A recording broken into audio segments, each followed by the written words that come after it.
Well, happy Friday. Before I get started, I heard something interesting. Sanford put up a video and it was pretty lengthy, and he gave a disclaimer at the beginning saying that if you don't like watching long videos, you might want to shut it off right now.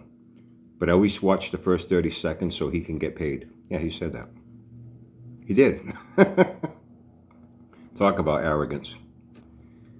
Now I get to the real heart of the matter here. Due to the fact that my 13, count them 13, but I'm not bragging. 13 loyal, faithful, loving, trusting, devoted Uncle Brian groupies.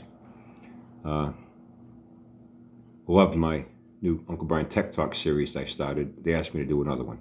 As you recall, the first one I did my Tech Talk on the Uncle Brian lifter grinder. All steel, all metal. The exception of the clear plastic top shield that's on top of the cutting blade, and the plastic drawer that once it's ground up, you no longer have to unscrew the bottom. Just pull out the drawer. There's your ground up Uncle Brian lifter. It's magnetized, won't fall out. Top, magnetized, you don't have to screw that either. Then I went on to my second Tech Talk where I talked about, due to the fact I smoke Uncle Brian lifters and cigarettes, it's the only room Auntie Billy lets me smoke in, even though I have a smoke eater. I talked about Tech Talk on incense, if you recall. First one, Nag Champa. It's an oriental spice that has a beautiful smell, delicious. Then I talked about the Good Luck, which good luck trying to figure out what the fuck this shit's made out of. I have no fucking idea, but it does smell good. And last but not least, Patchouli, which is a scent that was very popular with the hippie movement in the late 60s, because let's face it, they didn't take baths and they stunk like a motherfucker. So they used to buy this patchouli spray. It was like an oily type perfume, real cheapy shit. And they sprayed it on their balls, their ass crack, their pussy, under their arms, between their boobs, behind their ears, you know what I mean? Anywhere there was body stank, killed it, and it gave you that smell. So if you want to be brought back to the days when you were hanging out at Haight-Ashbury Park listening to the Grateful Dead with the smell of patchouli in the air and Uncle Brian lifter in the air, this is the one you want. Now, we're going to talk about oil. It's going to be an Uncle Brian oil Tech Talk. As I've mentioned in the past, Uncle Sanford talked about oil in the past, about how you don't need to change your oil. It's just a conspiracy with major oil companies to get you to change your oil to buy more so they can make more money. Oil does not go bad. Oil does not break down. Oil does not lose its viscosity. I wonder how his buddy, the Crypt Keeper, feels about that. What he'd have to say about that. It just gets dirty. That's why it gets black. It's dirty. That's why it gets real thin, like watery too. It's the dirt that does that. Not because it's lost all its properties. You know, additives that go into oil is simply to keep it from degrading. That's all additives do, to keep it from degrading. You know? Heat, friction wear, breaks down oil. And when oil breaks down, chemicals begin to build up in the oil. One of them is acidity. It gets very acidic, along with other chemical buildup that's very harmful to an engine. Now, for those of you Uncle Sanford pickle sniffers that probably failed 6th grade science class, you know what acidity is? Acid. Do you know what acid likes to eat when it gets hungry? It eats metal. What's an engine made out of? Along with that oil is in your engine, not only are you losing protection between moving parts, it's building up an acidity along with other chemical compounds that are very harmful to metal. That's why you should change your oil. You know what I mean? In spite of what Uncle Sanford says. But he says, I've had oil in cars for 10 years, never changed it. Well, usually because they're not driven. They're not driven because they don't run. They're fucking broken down. So, of course, you don't need to change your oil in a broken down junk that's sitting in your fucking yard for 10 years. You know what I'm saying? So I'm going to do a Tech Talk on oil, different types of oil. First up, this is motor oil. Ariens. I never heard of the fucking brand.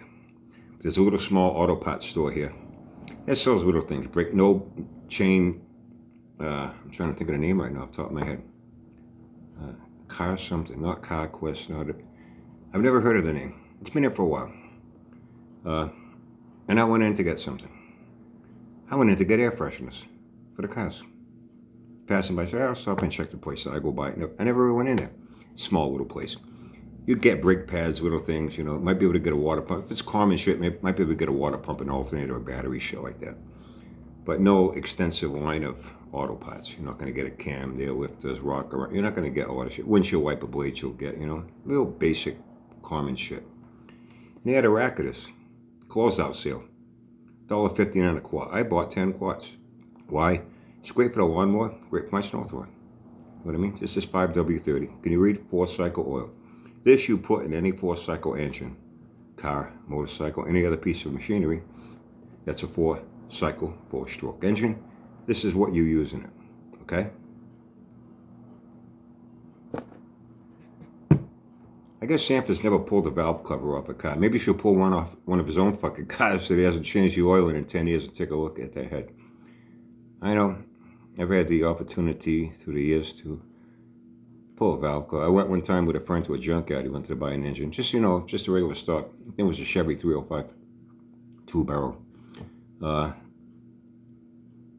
He had a small little Chevy S10 truck. It had a V8 in it. The engine shit the bed. He said, I'm not going to spend money to rebuild. I'll look around the junkyard, see if I can find one cheap, you know. Called Goyette's Auto Salvage. Oh, yeah, I got some over there in a pile looking.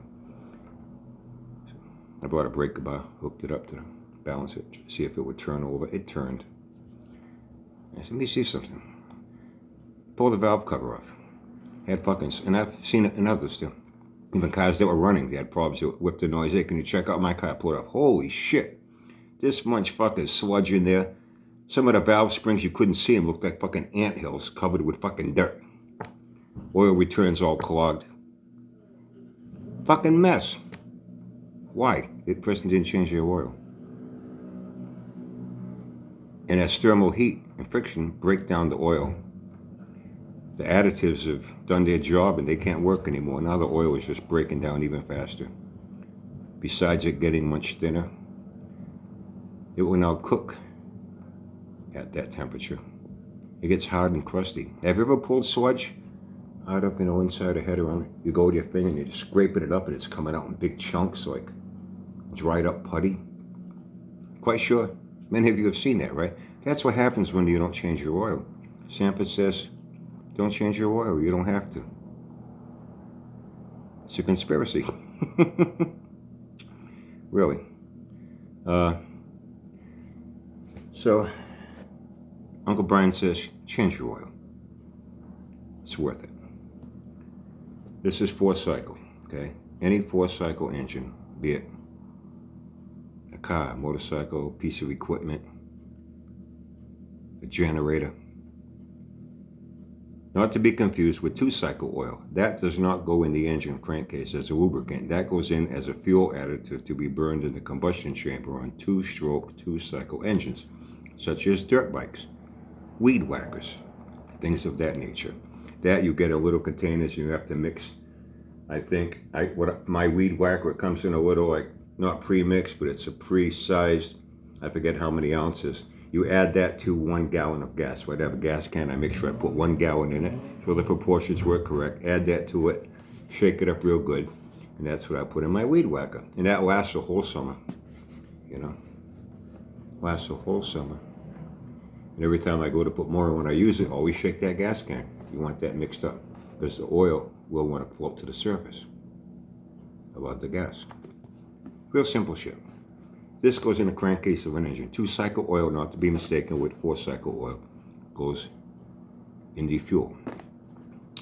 Now, this is vegetable oil, not to be confused with motor oil.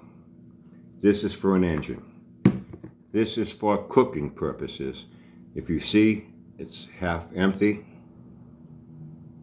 because Auntie Billy used some for a deep fry to make some French fries and clam strips.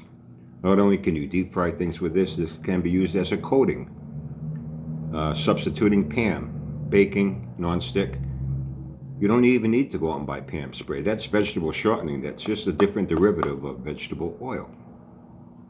That has propellant that's put in a spray can, but it's pretty much the same thing in its basic chemical properties. Take a paper towel, rub this on a cookie sheet, cake pan, muffin pan. Does the same job, non-stick, it works great, it won't affect the taste. You can use this to make a salad dressing. This can be used for many other cooking purposes. This is for cooking. This is for engines. Okay? Do not put this in any engine as a lubricant. Do not put this in any food as an additive or a lubricant to create a non-stick surface. Are we clear on this? You paying attention? I'm not going to do this again.